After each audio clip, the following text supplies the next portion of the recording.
Good day, Real Estate 360 family. How you doing today? This is your man, Myles. And today we're going to talk about basically, I hate to say just commercial, but it is commercial real estate, but with an emphasis on storage facilities. And we have what I would consider a juggernaut in the space today. He was going to share his information and his travels and journey with us. So we can have an idea of what that looks like and how to invest in it. Okay. And today we're not going to waste a bunch of time because I really, really want to get into it. So without further ado, let's make it happen.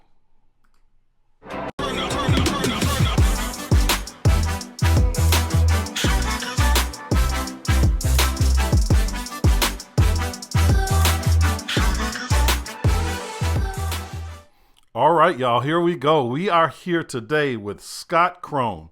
Now, listen, Scott is from Chicago. He's a native of Chicago, whose career in architecture began in 1991. Now, since then, in 2012, actually, I should say, Scott founded a company called Coda Management, which specializes in managing real estate assets. Coda manages a wide range of real estate, including single-family, multifamily, retail, commercial warehouses, self-storage, and multi-use flex athletic space. I got to know what that is. I can't wait to talk to them. Currently, they're managing an asset base of well over $55 million. And guess what? I simply can't believe it. This is new. He has also been, there he is. There's our guy. There he is, the man who was granted a mayoral proclamation. First guy ever. First guy ever. Listen. Now, I know that a lot of people are like, people that's only coming from people that already have it. She only proclaimed it for about 30 seconds, though.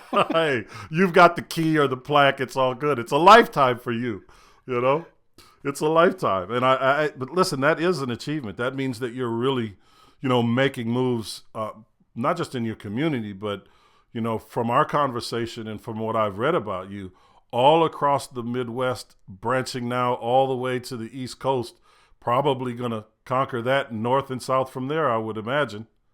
So that is a feat. That is an accomplishment. That is something that, so many people try to do, myself included. I mean, we do single family and multifamily. You're also in a space that I'm extremely interested in, but very few people have an opportunity to do that. You look online and people are talking about, do virtual wholesaling and buy this over here and do this over there. And they really, they're just kind of spitting in the wind trying to figure that kind of thing out. But you're actually doing it, and on a grand scale, if I might add. That is, you've done very well. And if I may ask, how did all of this start for you? I mean, what's your background before you got your you graduated from architectural school in college? But where'd you come from? What did that look like? I mean, what ignites you, man? Well, I think what spurred me was my parents saying, "Oh, what do you want to do next year when you graduate?" And I thought we'd be working in the family business, and they said, "No, you're not going to do that. you're out. You're gone." And I said, "Well, what happened? What happened to the what, did I piss off Grandpa or something?" And they said, "Nope, we're selling the family business." So that's what really spurred this direction of my career. It was not something I was anticipating. I mean, it was fourth generation family business. And, that's just how, life throws you a curveball, and you either swing or you hit it, right? And sometimes you follow it off, but either way, you got to get back into the box. And so my father is the one who said, "Hey, what'd you think about doing architecture again? You did in high school." And that's where I learned that there was programs that I could have an undergraduate in history, but then a master's in architecture. Mm-hmm. I think that's, that's a great place to start, and you've done well for yourself, to say the least. And what was the skip? What took you from being an architect and that being your desire and what you want to do to managing such a large portfolio in real estate. I mean, what was that progression? Well, that was still in graduate school. So my first semester was a general studio, and it was in that I learned that architects really don't control projects; it's the developer. Hmm. And so my next professor I got hooked up with was a was an architect who also owned a development company and an architectural firm and a contracting company. And so he used the studio to further his actual projects. And so as a graduate student, I was like, this is real life. This is what I want to do. So I better jump in wholeheartedly. There was Hmm. undergraduates in our class, and they were still 18 and wanting to have fun and all those sorts of things. But I viewed it as a job. I viewed it as a job interview, and I was his TA. So the first project that I worked on with him in class was 50 acres, and it started off as 1,000 condominiums, and it got whittled down to 316 condominiums, 64 townhomes, and 16 single family homes. And because I was the only student who could read and write proficiently because of my history background, um, he threw me on the development side. So, I was developing this pro forma for, 400 units and $100 million.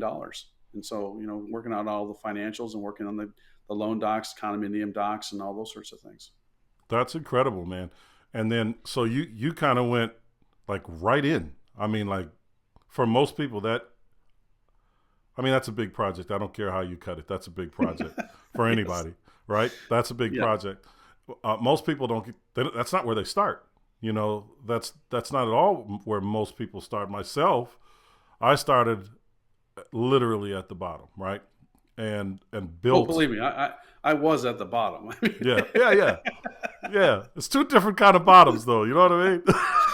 yeah, I mean, the first day of work, I would show up and they're like, "Okay, go up and empty out the stuffed trash chute in a 7-story building." And I'm like, Yeah, "Can I go home and change?" They're like, "No, you got to go up there now." I mean, believe me, I was at the bottom. that's tough to do in hard bottom shoes, isn't Exactly. it?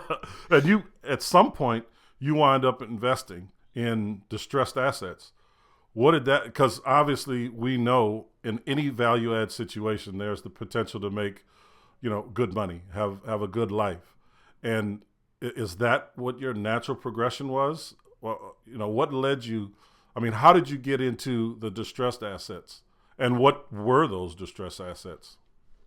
Well, keep in mind, I was working for a developer, so Hmm.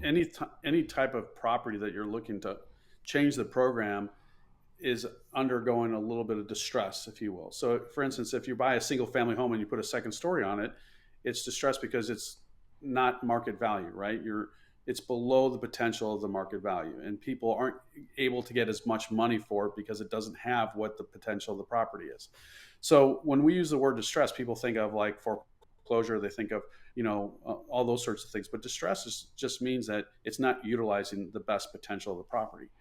So when the 08 09 crash came, everything was distressed. I mean, it Hmm. was just like no one was lending. You couldn't get loans on anything.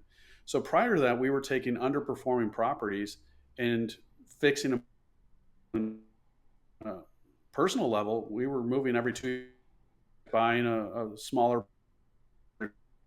or destroyed by fire or just not utilized, and tearing them down and building new homes. And so we were moving every 2 years as part of our family plan. And then when the market crashed, we couldn't do that, as well as the other businesses that we were doing, and everybody was being pushed into multifamily because that's the only place where lenders were lending. But that's when I began looking at self storage, and that's how we moved from. I sold off my multifamily portfolio and just began working on self storage around. We began in self storage in 13, but we sold it all off and focused in on it solely beginning in 18, 19. That's pretty cool. And I love your definition of what distressed property is because I don't think that a lot of people look at it like that. It doesn't have to literally be falling in on itself, but it's identifying the best use of that property at any given time. I think that's a better than good definition based on the definition that is acceptable, I would say, to the masses. That's the part that stood out for me, you know. Well, I mean, what we're doing in the self storage, we're taking a building that is might not be fully leased up, and it's still a good building, but Hmm. we're buying it well below replacement cost, between $1 million and $2 million, and then we're dramatically changing the rental component of it by entering self storage into it. I mean, it doesn't really get any better than that, man. I think that that is just it's the best way to invest in. And here's one of them that you're doing right now, or that you already have. It's called One Stop. The One Stop, or just One Stop. Is that right? How Yeah, what? we launched the brand in 2021, one stop self storage, and so we were had third party management, and we felt that we were not being treated the best, and so we began our own company, One Stop Self Storage. I think that makes sense. Now, was this particular one like the flagship? You know, the well, the picture says it all. The cornerstone, if you will, of what you started. Is this the one? This was not our first project. This was the first one stop building. So it's in Dayton, Ohio, and it was 90,000. It is 90,000 square feet. It was empty for 40 years, so it was by true definition distressed. I mean, there was no utilities. There's in some cases no windows, Hmm. and so we bought that building for just under around $1 million, and then we put about $3 million into it and converted it into self storage. That's fantastic. I mean, there are. I'm listening to that and I'm thinking to myself, okay, I'm in a big city. There are vacant buildings and warehouses all over the place.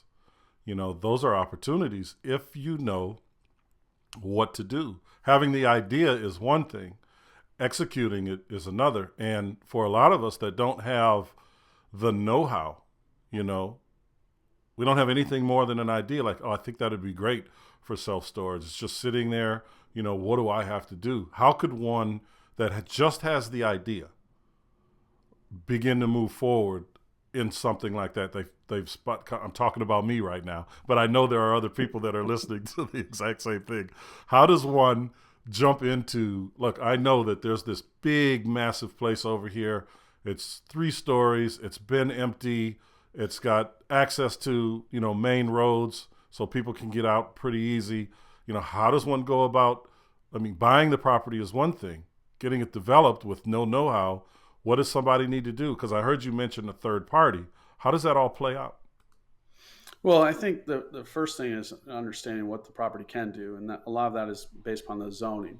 So, if you're beginning to look into it, I would always go to the zoning and see what is the property zoned for. And 99% of the time, you can find the municipality zoning online, and you can identify the location and what it is currently zoned and what's allowed. So Dayton was allowed. We didn't have to change the zoning for it. It was zoned for warehouse, which included self storage per the Dayton zoning. So that part was a little bit easier. But there's a couple different ways that you can do it. I mean, one, you can go and hire an architect, you can go and hire a GC, and you can do all those things. But then the challenge becomes like when you go to a lender, like what's your experience level? What are these things that you've done? Mm-hmm. And we all start there. That's the thing about being an entrepreneur. We all start at ground zero, and Right. it's a matter of how you rely upon your previous experience. So you could say, well, I've developed single family, I've developed multifamily. Mm-hmm. And that was a transition that we did. My first project on my own was a single family home, and then we got into multifamily, we got into churches, we got into flex warehouse space with athletics and all that. So when people said, hey, have you ever done self storage? I'm like, it's just an apartment without toilets. It's a more simplistic version of an apartment building. So Mm. if I can develop $100 million apart, multifamily development, I can certainly do a $10 million self storage facility. Um, And save a lot so of it's money on plumbing. yes, as we like to say, it's apartments without toilets. So and one other guy just recently said to me, he goes, "You kept the tenants, but you got rid of the tenants, but kept their stuff." And I think that's a good example of the, it too. Get yeah. rid of the tenants and keep their stuff. So in that sense, it's your frame of reference, right? So if you have experience like yourself and you've done multifamily, then you could transition into that. The other option is if you don't have any experience, is partnering with someone that has. Mm-hmm. And we do that. People hire us, they partner with us, they do different things that we come alongside and work with them.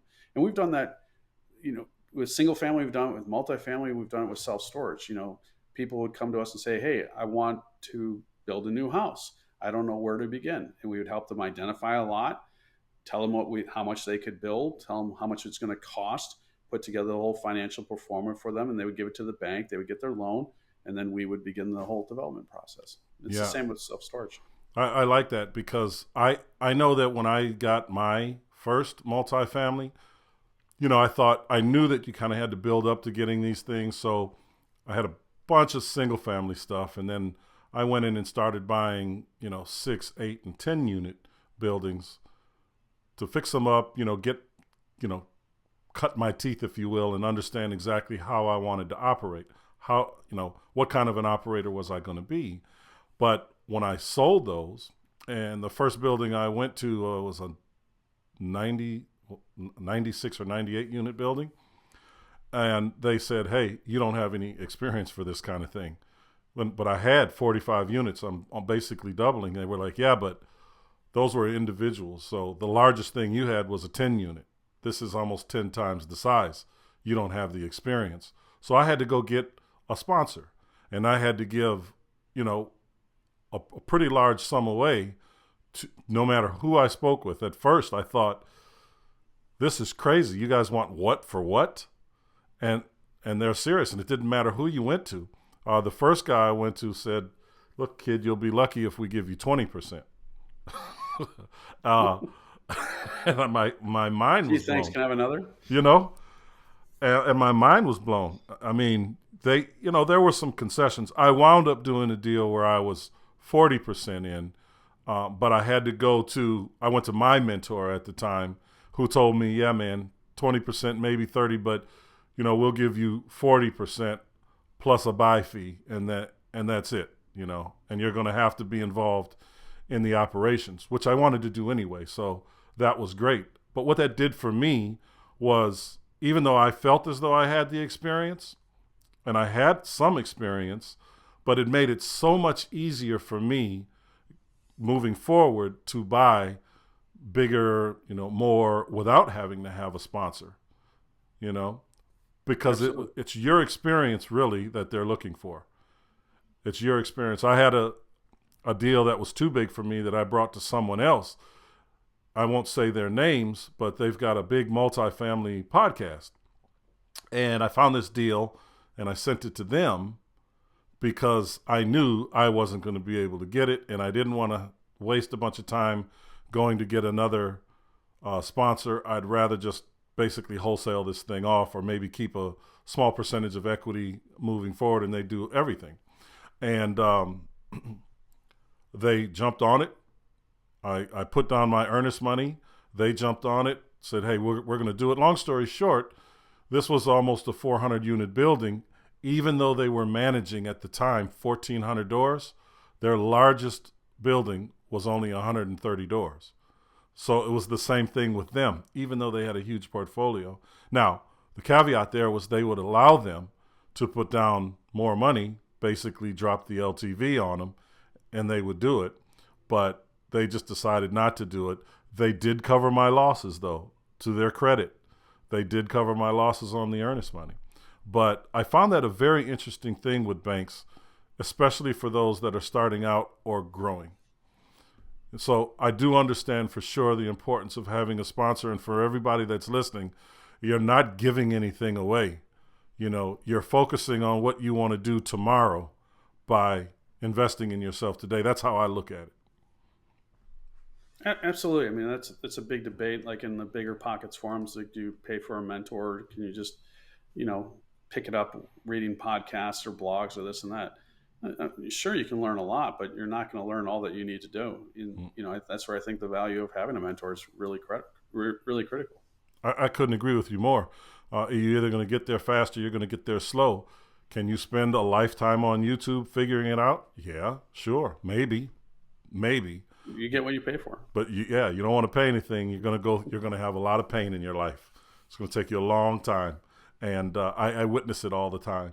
But you got to find a way to get it. You got to do it. And that's one of the ways that you do it. And I know that once you have moved into that space, at some point from a developer's standpoint, you sold all these things off.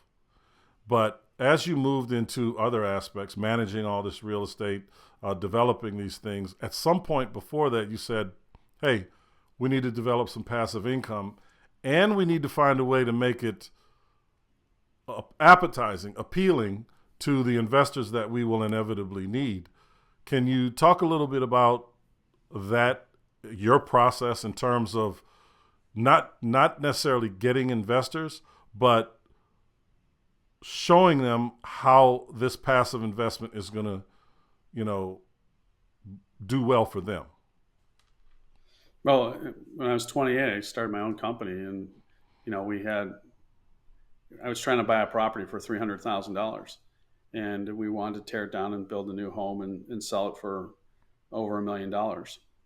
And 28, I didn't have a whole lot of capital. I I just started my own business. So I went to a couple of investors and I said, hey, would you want to do this? And it was a tough crowd. It was a tough room. And they said, well, how do you know you're going to be able to do this? Like, why do you feel that you can? I'm like, well, I've been doing $100 million project. I've been doing a $40 million project. This is $1 million project, right? They're like, yeah, but this is your company. I'm like, it's the same thing, right? But no matter, and I'll be honest with you, the crowd I was competing against was my grandfather. Oh, wow. Wow. And so, he's like, well, how are you going to pay the bills? And I'm like, we're going to do it through a construction draw. We're going to do all these things. And, but it comes down to that they have to trust you, that you know what you're doing, and they have to believe in the product. So first of all, they have to believe in real estate, believe in the product, and then believe in you. And when, I raised $100,000, and we had 3 people that did $100,000 total. And people say, well, I don't know anyone who has $100,000 when they want to start off. And I said, okay, well, do you know 2 people with 50? No. Do you know 3 people with 33,000? No. Do you know 4 people with 25? At some point in time, you're going to know enough people that you can raise $100,000, right? Mm-hmm. And when you're dealing with bigger numbers, it actually becomes easier, because the larger, when you're doing a $100 million project and you have to raise $30 million in equity, you're not going out to friends and family. There might be friends and family, but you're also getting institutional, and they don't want to write checks for less than $5-10 million. That's right. So it actually becomes easier. I agree. That's been my experience. And on a smaller level, I've been negotiating a deal for the past couple of days, and earlier today it looks as though we're going to wind up getting this deal, and it's a portfolio, small portfolio, valued at about 2.1. We're taking it over. We have to put down $250,000. I made 2 telephone calls to raise that $250,000 by lunchtime. Now, if I needed to raise $50,000, they would have said just what you said. $50,000. I don't know, man. Why aren't you doing it? Right. I mean, why aren't you doing it? That's exactly what $50,000, right? That's exactly what they would have said. So you have to even be prepared for that, right? That's exactly right. And when I was coaching real estate, I would tell people, like, hey, I can do this for $50,000, but that's going to also slow me down for the next one. But if I can include you on it, it's a win for both of us. Mm-hmm. So, if it makes sense for you, then that's what you really have to focus on. I couldn't agree more. So, the passive, I don't want to downplay it, but passive investing, I look at the market that we're in now, and I talk to a lot of people that are trying to get started. They're just trying to figure out how to wholesale. Again, they're watching YouTube and they're watching Facebook, and they're getting all the wholesale information. And the reality of it is, the market that we're in today, prices are still high, interest rates are still high. You're not getting, properties, single family homes, small apartments that are distressed at 60 cents on the dollar today. I really wish we were, but we're just not, 70% all in. Today we're probably 85% all in. But when you're looking at cash deals in the market that we're in today, things get very difficult, because there isn't a lot of equity for you to make some of the moves one might need to make. So being creative in how you structure the financing across the board, no matter what you're doing, in my opinion, at any time, in any market, is going to be the most important, most valuable way to do this business, because it creates cash flow and passive income, not just paper money. Being asset rich means nothing. I just don't believe in it. I mean, you got to have the assets, and over time, that equity will build up. And I won't get in too deep here, but there is the buy, borrow, die method that a lot of people, they never sell anything. They just wait a few years and refinance it and live off of the equity because they don't have to pay taxes and blah, blah, all that great stuff. But, I tell people you got to start from somewhere. If you're worried about money, start making more. And if you can make more money by bringing in investors to help you take over this property, then that's what you need to do. If it makes you $400 more a month, great. You're making $4,800 more a year. What's that going to cover? Your car note? Okay, great. Now you don't have to pay it, right? On a small level. But that's a precursor to where you're going next. My mentor had a mentor. His name was Jules. And Jules bought multifamily. And he had a very simple underwriting process. Can I make $100 a door going in? It's probably a very bad New York Jewish guy accent, but that's how I hear it in my head. Can I make $100 a door going in? That's his underwriting process. And if he could make $100 a door per month going in, he bought it. And he never sold anything. Never. And he would let the little guy invest with him.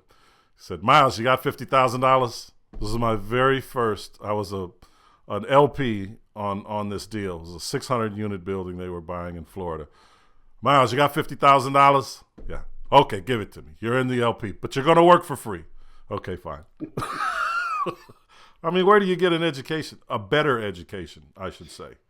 And I made money. Where do you get a better education than work with people like a guy that has 10,000 doors, like a guy that manages an asset base of nearly $60 million? You can't. I mean, you just don't have an opportunity. Most people don't have an opportunity to have these kind of conversations. I mean, if you're in the room with someone that's doing the thing that you want to do, you got to go over there and talk to them, And if you're lucky enough and they mention your name, boy, you better do it. You better step up to the plate. Am I right? You're right. And a lot of it is knowing like how to have that conversation too, right? So if you just go up and say, hey, I want to learn from you, what's the value of their time, right? That's exactly right. There's the balance there. It's always that. Doing these conferences, I mean, you've been a trainer, you get it. People will come up to you and they say, look, I'd love to take you out for coffee. Can I take you out for lunch? And it's in the beginning you're like, yeah, that sounds cool. You're free. And after a while you're looking at them and your eyeballs are searing and you're just saying, you succubus. You just well, no, it's the value of that time, right? It is. So the difference is, right now I don't have time to just go have coffee. Yeah. So I will have coffee if I think that there's potential in terms of what you're offering.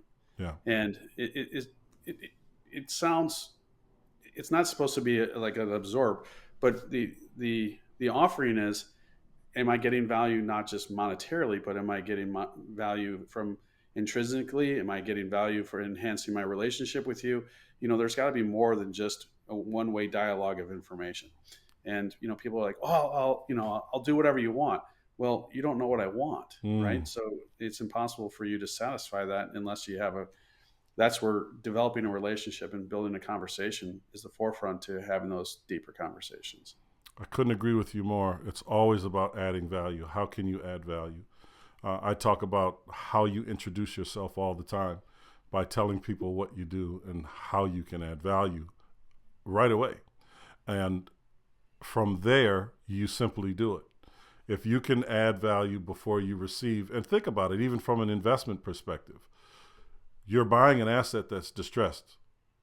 You have to add value to it before you can receive that value. You have there's going to be pain. There's Yeah. going to be pain before you get the value. You got to give first. No matter how you cut it, you got to give before you receive. And I think most people don't quite understand that philosophy.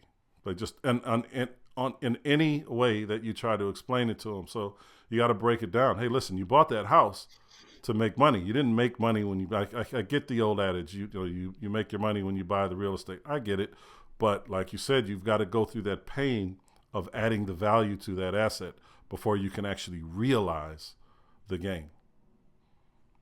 And that holds true I believe, for every relationship that you have in life. Just what I think, Absolutely. Yeah, absolutely. and it just goes that way. So speaking about life, you know, uh, you'd asked a question, one of your talking points, which I thought was really interesting, and so we're talking about life, and I think it's a great moment to bring this in. How to live a full life. You have 3 tips that experts swear by. What are those 3 tips? I'm so curious. Well, first of all, I wasn't the expert who came up with this, But they're so good. I got to hear but well, the first part is, I do believe relationships are the most important thing, the asset that we have. It's the only thing we can take with us, and so invest intentionally in those relationships, and that doesn't mean always in the other person, but it also means in yourselves, which is tip number 2. That in order to invest in other people, you first have to invest in yourself. So, for instance, I'm taking a 2.5-year leadership course where we meet quarterly, and there's a bunch of reading and retreats and all these sorts of things, and also time of reflection where we have to really get to know ourselves better so that we can better help other people. Hmm. So you have to take care of yourself in order to then be in a place where you can help others. And so if I'm going to have healthy relationships, I have to first make sure that I'm good. And then the third is just having that attitude of serving, right? So if you're having looking to serve, it, whether it be big or small, it doesn't matter how much money you have, because you can serve with your time, you can serve with your money, you can serve with all of these things. So if you don't have a lot of money but you have time, you can donate your time and your expertise and those sorts of things to help other people. So those are the 3 things that I really focus on, and what we've done. I mean, and that's varied across the board. I mean, we're host parents for 3 kids from Africa that are attending Northwestern on Wow. full scholarships, and it means picking them up at the airport. It means like, hey, this is a winter coat. You've never seen this before, but you're going to need this in about a month, right? These are boots. The one kid from South Sudan, he goes, I've never been below 84 degrees. Yeah. Yeah. And then the other 2 guys from Africa are like, you're going to die, bro. You're going to die. It's another world. Chicago gets cold. I'm It originally does get from cold. St. Paul, Minnesota. Yeah. So it You gets know, cold, but that's one way of giving. There's other ways in which you can do that. I mean, it's part of the reason why I've just decided to run for a local board, because I'm in a stage of life now that my kids have gone. They're all off to college or graduate school or doing things in their lives, and I have more time. So it affords me the opportunity to give back in a way that I haven't been able to do in the past. that is more important than anything. Being able to give to the community. I mean, you've raised your family. You never stop, right? You never really stop Right. with that. But you definitely have more time because they're living their life, as you've said. And it's like, okay, how else can I contribute to, society, my community, whatever the case? Because it, what you're doing is it's more than money. What you're doing is going to have a lasting effect in your community. No, every decision that you make, and I just, that's a commendable thing. A lot of people can do it, and for one reason or another opt out. And I just think it's an important thing. So congratulations, and of Well, course, I haven't won I anything yet. know, So. but just on the decision to do it, just on the decision to do it is where I'm congratulating you on, because a lot of can but won't, and there are a lot of influential people that can but won't for whatever reason. But for those that do take take a stand and say, you know what, I'm in. I'll be. I raise my hand. I am in. That's commendable. Well, what I've raised my hand for is saying I'm willing to offer, and if people want it, then I'm willing to serve.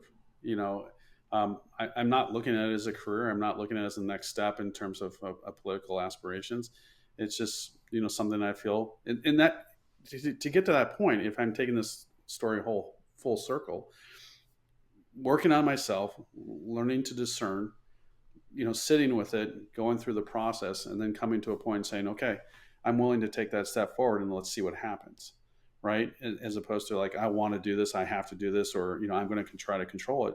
It's the opposite. I'm going from the point of I'm going as opposed to willing, as opposed to willful. And if people want it, then I'm willing to do it. If not, okay, no, I'll move on and go into a different direction. I like that a lot. I really do. There's just a lot to be said for that. That's a good thing. So I also want to talk a little bit about this, something that I absolutely have no understanding of.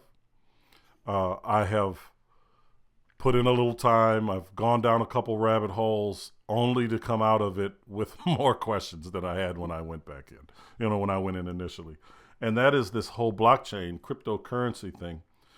But you found a way to incorporate your investment strategy in self-storage with this blockchain thing. I mean, what is that, and how does that look? I mean, for the dummies like me, I'm sure there are a lot of people that understand. I literally have no clue what that is. I've heard blockchain. I've heard crypto. The good, the bad, and the ugly. But how does that work when you have a volatile currency, or I don't even know if I'm saying that the right way, investing in the self-storage space? Because I see people buying real estate that way as well, but I just don't get it. Can you shed some light on that and how that works? Well, first of all, I'm really relieved that you're asking me about blockchain and not about dating, because I thought you were going to go around I'll stay away from that one, I promise. All right. So just to clarify, we are talking about blockchain. So that's right. I think in life, you think people are 100 steps ahead of you. In reality, you're only 5 steps or 2 steps. So it wasn't too long ago that I was asking the same questions. What is blockchain? Like, what does this really mean? And to put it in perspective, my wife works with a family, and their grandson, who dropped out of MIT, became the leading blockchain authority.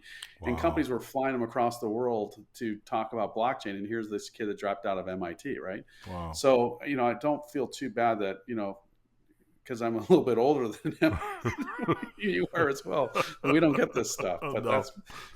So what blockchain really is a contract. So if you think about it in the most simplistic form of it, it's a contract that is secured across thousands of servers across the world. And the only way to access it is to have the key, where the key brings all the contract back in together. So the blockchain is a contract that has a high level of encryption security. So that is the underlying principle of the blockchain, is the fact that it's this contract that has impregnable security, because it's not only in one place, it's throughout the entire world and on different computer servers. So the logarithms and the technology behind of it is how to make all these things work. So the byproduct of the blockchain is the crypto, is the currency. So the way in which a blockchain can be used, it could be saying, hey, I'm going to put my shopping list in this blockchain, and if I need to access the blockchain, I enter a code, and then my grocery list comes together. But the more, to expand it a little bit more complex, if you're saying, hey, I'm going to have a real estate transaction, I'm buying a house, I'm buying a self-storage facility, I'm buying whatever it is.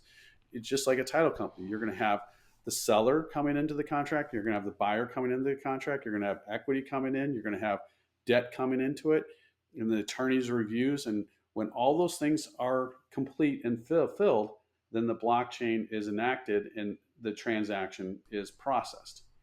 That is the technology of the blockchain. And then once that is finalized, then that contract is locked and secured forever, and then having the security, the encryption security across the world. That's the concept. So I think all of title transactions are going to go via blockchain because there's no better security for it. You don't have to worry about some microfiche getting destroyed, or some, the local municipality not having it.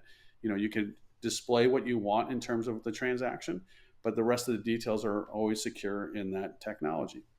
One of my biggest fears for that, and again, it's me coming from a place of no knowledge, less than a novice, but one of my biggest concerns, being that person, is like, okay, I'm going to sell this property to this person for, X number of coins that at that day are equivalent to whatever I'm asking for in Take the dollars. coins out of it.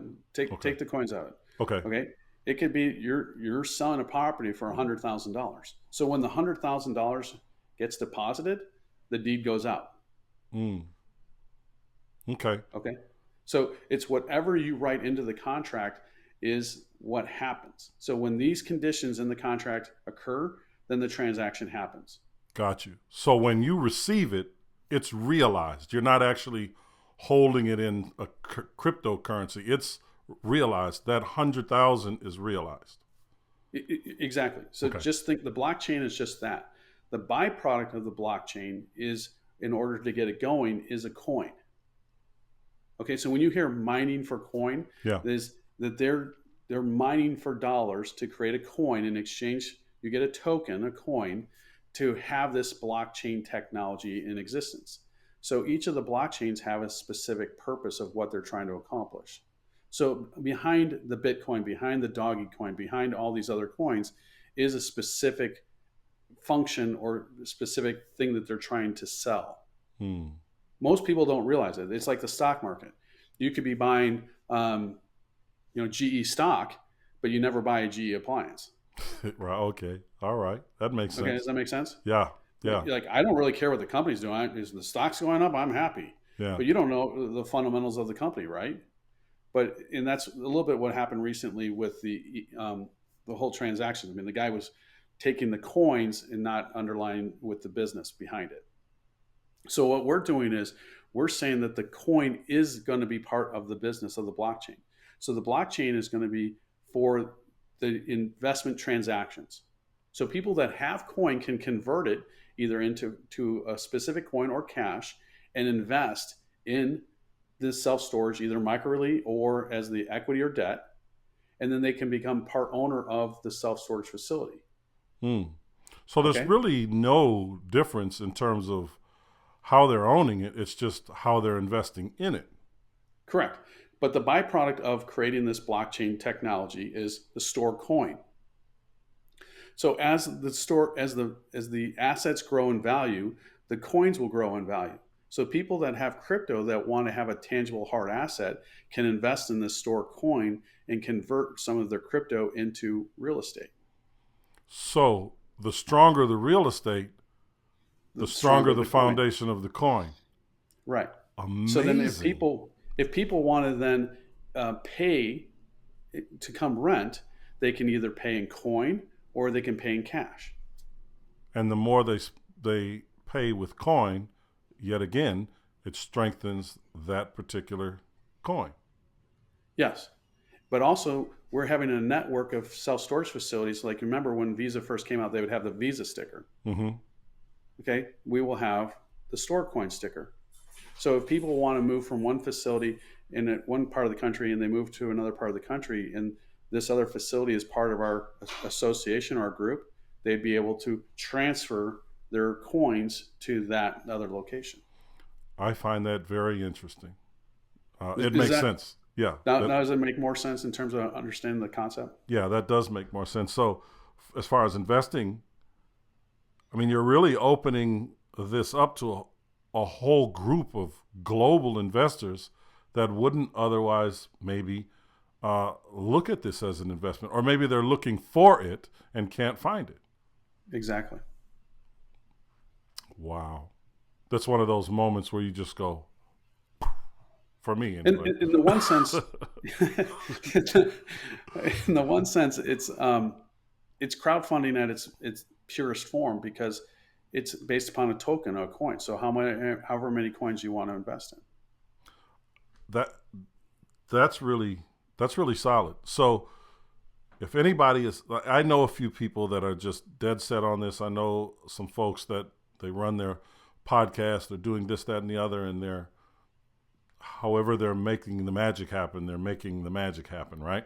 And I think this is something that a lot of it's, I'm sure, being done. You're doing it. It's the first time I've heard of it, but then I'm not looking for it either.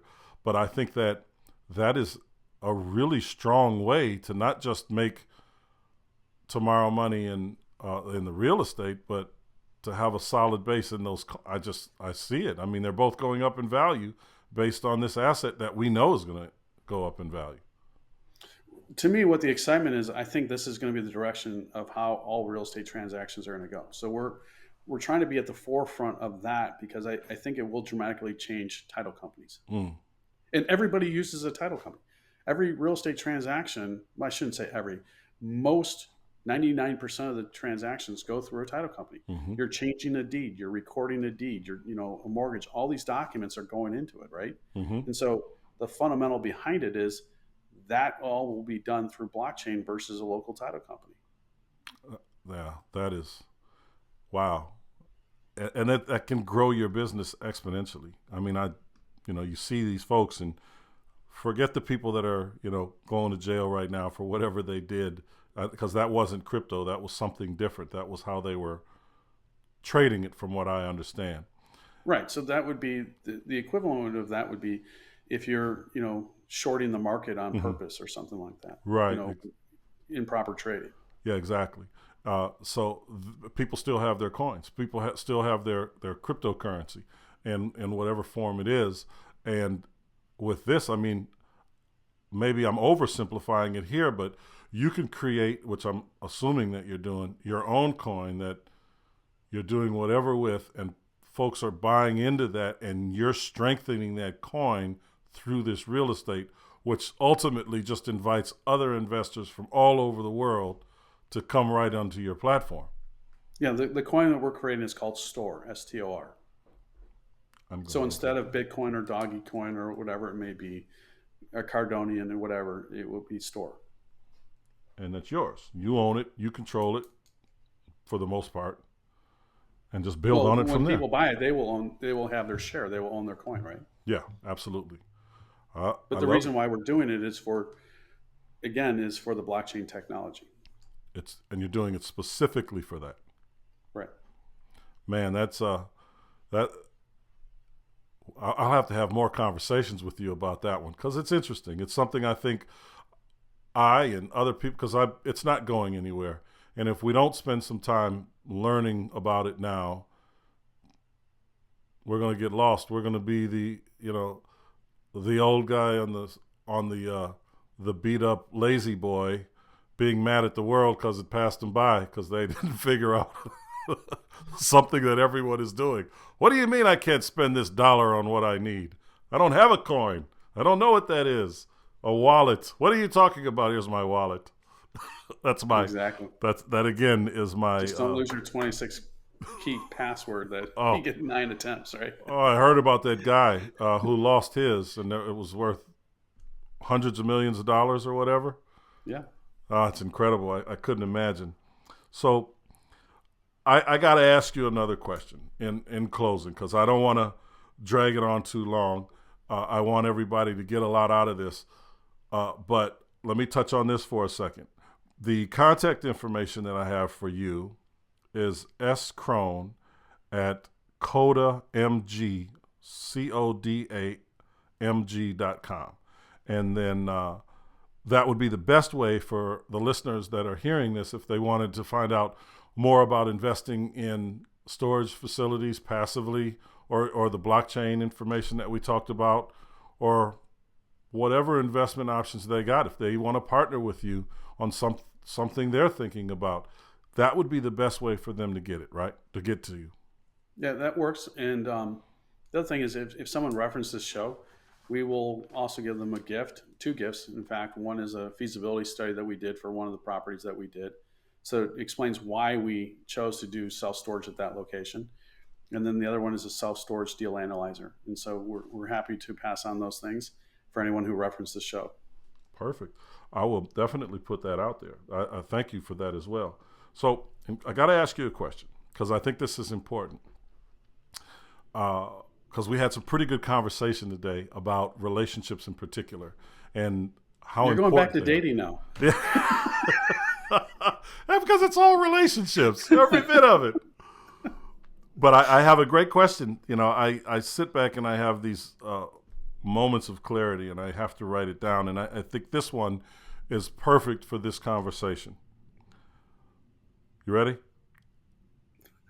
I'm holding my breath. All right, it's not that difficult, but it's important. What is the most sensible, and well, let me just say it that way. What is the most sensible thing you've ever heard someone say that you implemented into your life? Well, I mean, there's lots of things I could think of, and there's the faith component, there's the family component, but I will share one since this is a business podcast. I will share one from the business side, Thank you. and that was my second mentor. That was my second mentor, and he immigrated from Lebanon when he was 16 years old, and had call it less than $1,000 in his wallet, and by himself. And he put himself through college, and he began selling Sunday school material. He created Sunday school material, and then he began selling it, and then started buying houses. But he would go to cities and pull out the yellow pages and call every church to sell the Sunday school material. And then he created a consulting business out of that, and began consulting and buying up single family homes. And then he sold those to start a bank. And then he sold that bank and was put on the board of the next one. They sold that bank and got put on the board of the next one, which was BBT, which is a very, one of the largest banks in the country. Mm-hmm. And it just got bought out itself. But now he owns Great Harvest Bread and Lazy Boy, and he's the president of High Point University. So he's my second mentor. And what he always said to me was, what are you doing with your business to position it to sell it? And if you're not doing that, then what are you doing? Mm. And that's when we went from a small mid-market in Chicago, very small area in Chicago. And I began thinking about, how do I transform this company so that I can position it to have value for someone to want to buy it. And that's where we changed our focus and then began building this portfolio of self-storage facilities. Amazing. And that was the moment of growth. That was the moment of... It wasn't a moment. It was a long period of time. Well, yeah. But that shift in thinking is priceless. The shift in thinking wasn't the hard part. The hard part was trying to figure out how I was going to do it, because at first we were just I was project to project. I was looking at it and saying, okay, I built this house. Now what? I got to find the next house. Right. And so intrinsically, there wasn't a value in the business because it was always transactional based as opposed to asset based. I just love it, man. You, sir, have been a joy to share this time with. Thank you so much. You guys, Scott is the truth. He's the real deal. You go ahead and look him up. I did. Okay. He's the real deal. And if you're interested in self-storage, and you should be interested in it, whether you're investing in it yourself or looking for a passive opportunity, it's a great space. It's a space that's going to continue to grow. It's going to be needed. It's going to be necessary. And you need to be needed, be known before you're needed. It's a thing I say. So get known, so when it's your time, you can make it happen. So get with him. I'm going to make sure that all his information is down here in the description. Don't forget, he's going to be giving you those things if you reference the show in the email. Those are going to be the most important things. So, Scott, thank you so very much for your time. I really, really appreciate it. Thank you, man. Thank you for the jewels that you dropped on us. Thank you for the laughs we've shared together today. And I know the audience is going to love it. So thank you. And thank you all for listening. As always, this is your man, Myles. Tune in every week to get real information, real actionable information, not the fluff. Nobody's selling you anything here. We just want to give you the real aspects of real estate. That's why this is called Real Estate 360. Wherever you start, that's not where you're going to finish. Stay strong. Understand where you want to go. And let's make it happen, y'all. Peace. Thank you. Thank you, man.